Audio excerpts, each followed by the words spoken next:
भारत के 28 राज्यों में से एक उत्तराखंड के प्रमुख शहर हल्द्वानी इवनिंग न्यूज में आप सबका स्वागत है।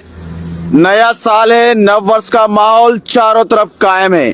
देश को आजाद हुए 78 वर्ष हो चुके हैं और देश की आन और शान बनाए रखने और अंगारों से बचाने के लिए इंडियन आर्मी अपने घर परिवार अपनी जान की न्यौछावर करके दृढ़ता से हिमालय जैसे ऊंचे और इस्पात जैसी कठोरता के साथ बुलंद हौसला दिल में रख दीवार बनकर देश के हर एक कोने की सुरक्षा करते हैं। हम जानते हैं 15 अगस्त 1947 को देश अंग्रेजों की गुलामी से आजाद हुआ था, लेकिन क्या आप जानते हैं अगले 2 साल यानी कि 1949 तक हमारी army British Indian officer general Francis Roy Bucher के अंडर थी। 15 जनवरी 1949 को लेफ्टिनेंट जनरल कोंडेरा करिप्पा पहले भारतीय कमांडर इन चीफ बने और ये पहले और इकलौते अफसर थे जिन्हें 5 स्टार से पुरस्कार किया था। जनरल फ्रांसिस राय के बाद हर वर्ष देश के अलग अलग राज्यों में यह दिन आर्मी दिवस के रूप में मनाया जाता है, जिसमें बहादुर और बुलंद जवानों को सम्मानित किया जाता है और परेड का प्रदर्शन होता है।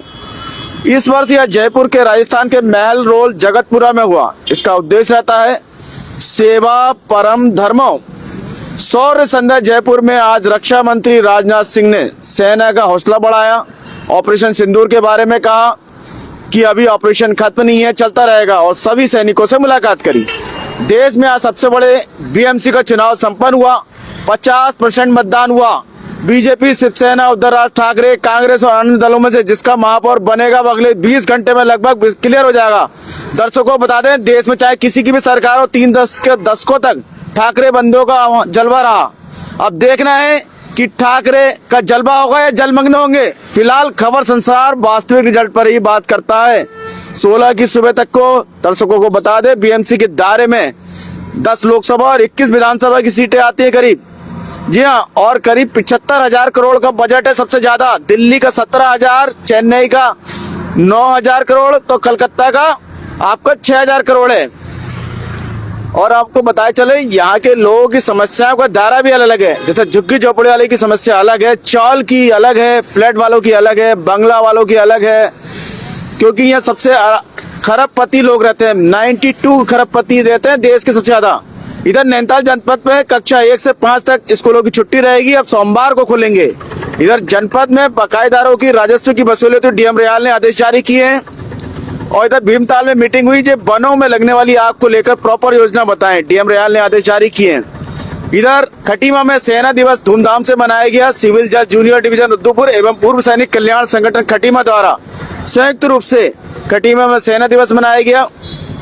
इधर भीमताल से हम खबर आ रही है, डालकन्या में मिनी स्टेडियम बनाने की घोषणा होने पर ग्रामीणों ने किया भीमताल विधायक केड़ा का ढोल नगाड़ों से स्वागत। बता दें, ओखलकांडा ब्लॉक के ग्राम सभा डालकन्या में देवनगर में ग्रामीण क्षेत्र के लोगों ने वर्षों से मिनी स्टेडियम बनाने की मांग कर रहे थे, जिसे केड़ा ने सीएम के सामने रखा और सीएम ने इसको मंजूर किया। और इधर आपको पता, कभी साइकिल से घूम घूम कर नमकीन बिस्किट बेचने वाले सहारा उस वक्त आज के अंबानी, अडानी और टाटा से शक्तिशाली दिखने लगे थे, लेकिन अपने शक्ति साम्राज्य के विस्तार से एक कदम सहारा में ऐसे फंसे कि अंत तक बेसहारा हो गए और कल उनका देहांत हो गया। उन्होंने कभी सपने में भी नहीं सोचा होगा कि रोशन लाल नाम का व्यक्ति उनको बेनूर और उनका कम रोशन कर डालेगा। किस्सा 2009 से शुरू होता है। सहारा ने अपनी रियल एस्टेट कंपनियों के नाम से बॉन्ड जारी किए। 3 करोड़ लोगों ने बॉन्ड्स को सब्सक्राइब किए, करके 24,000 करोड़ रुपए से पैसे आए। सहारा ने सेबी द्वारा स्थापित नियमों की धज्जियां उड़ाई। जो रोशन लाल नाम का व्यक्ति था, इसने शिकायत करी थी।